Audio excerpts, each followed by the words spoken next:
Hello. I'm going to talk about a story today that went viral, that was reported as factual, even though it was just a satire piece.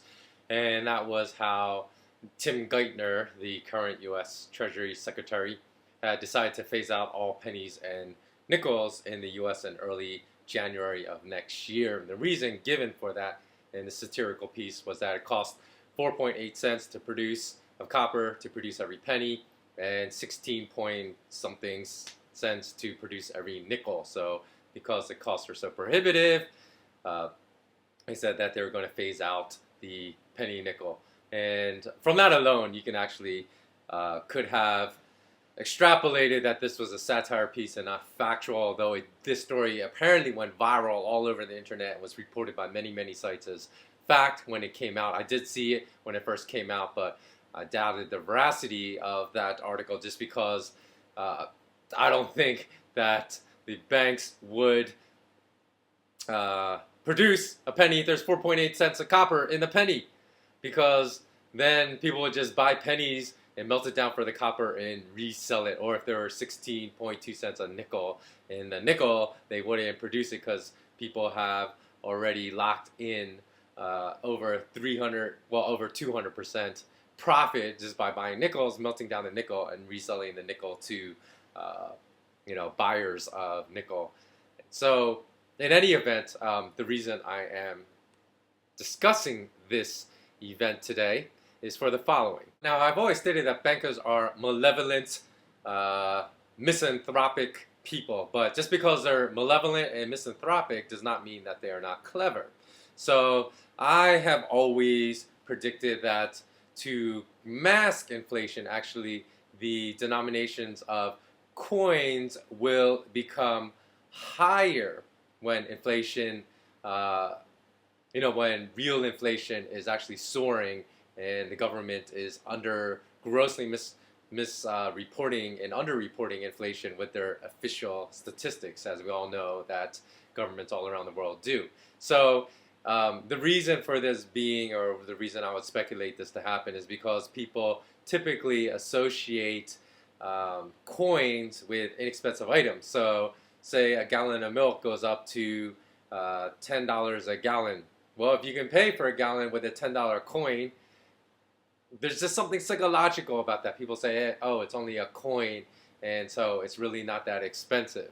Um, we actually I've traveled to other countries that do have some larger denomination coins, like Hong Kong. Actually, the largest denominated coin is a $10 coin. And although the equivalent of that today is only about a buck 29, or equivalent to the USD, that still means that you could purchase something worth $6 or $7 or $8 with just a few Hong Kong coins.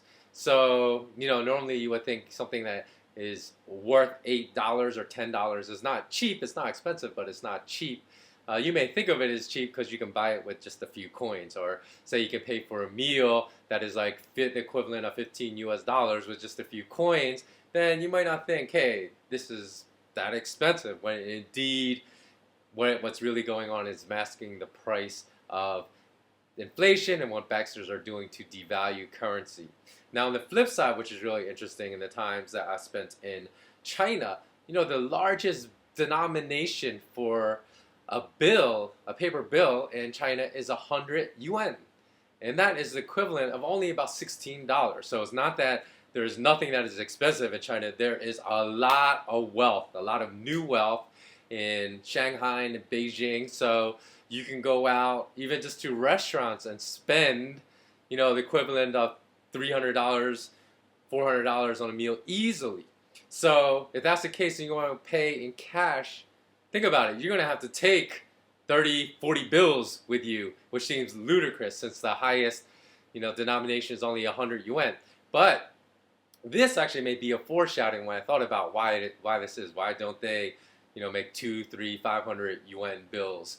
Why is the highest denominated bill the equivalent of about 16 US dollars? And this may actually be a foreshadowing that the Chinese government is going to back or attempt to back the yuan by gold. So when the yuan strengthens against all other currencies, if this should indeed happen in the future, then there will actually not be a need for a higher denomination than 100 yuan bill. You won't need a 500 yuan bill or something higher than that denomination. So it's just speculation that I thought would be an interesting topic on the back of that false satirical piece of or that false satirical article that was picked up by many news agencies as fact. But the fact of the matter is that the Fed Reserve, the Bank of England, the Bank of Japan, the European Central Bank are all still continuing to greatly devalue, respectively, the US dollar, the euro, the yen, and the pound sterling. And this is a currency race to the bottom. So, okay, that's all for today. Just a cursory look at where the fiat currencies are going, which they are all heading 6 feet under in unison. Okay, take care.